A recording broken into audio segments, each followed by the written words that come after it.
రేపటి నుంచి అసెంబ్లీ సమావేశాలు జరుగుతున్న సందర్భంలో ఒక క్రిమినల్ నాకు మంచి ఐడియా వచ్చిందండి. ఎమ్మెల్సీ అనంతబాబు వైఎస్ఆర్సీపీ పార్టీ తరఫున వాడు కోర్టుకి విన్నవించుకుంటున్నాడు. మా నాయకుడు అసెంబ్లీకి హాజరుగాడు, నన్ను డోర్ డెలివరీ చేసి మర్డర్ చేసినా కూడా ఇంతవరకు నన్ను ఎమ్మెల్సీ పదవి నుంచి తీసేయలేదు కాబట్టి ఆయన మీద కృతజ్ఞతతో నేను సమావేశాలకు హాజరవుతాను కాబట్టి నాకు బెయిల్ ఇవ్వండి అని చెప్పేసి కోర్టుకి విన్నవించుకున్నానండి. అన్ని దారులు మూసిపోయేటప్పటికీ ఇది ఒక వింత వాదన పైకి తెస్తున్నాడు. ఇట్లాంటి ఆలోచనలన్నీ ఈ పక్కీరు నా కొడుకులకే వస్తూ ఉంటాయండి. అసలు చేసిందే ఏదో పని, మళ్ళీ దాని తోడు జైల్లో కూకున్నాడు.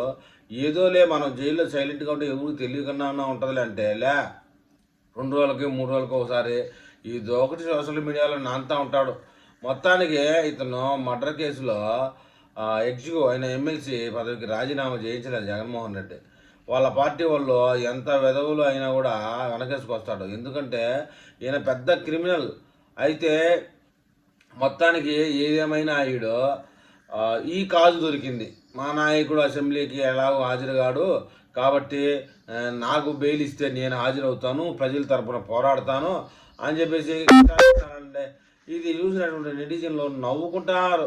ఒక పరంబోగడా ఏమి ఆలోచన చేసావురా నువ్వు, ఇట్లా కూడా బెయిల్ పొందడానికి ఇలాంటి కాజులు కూడా వెతుక్కుంటారా, మీరు ఎంతటికి బరి తెగించారా నాయన అని చెప్పేసి వాపోతున్నారండి. మరి ఈ విషయంలో మన ప్రజలు విజ్ఞులు ఏమని కామెంట్ చేస్తారో చూద్దాం.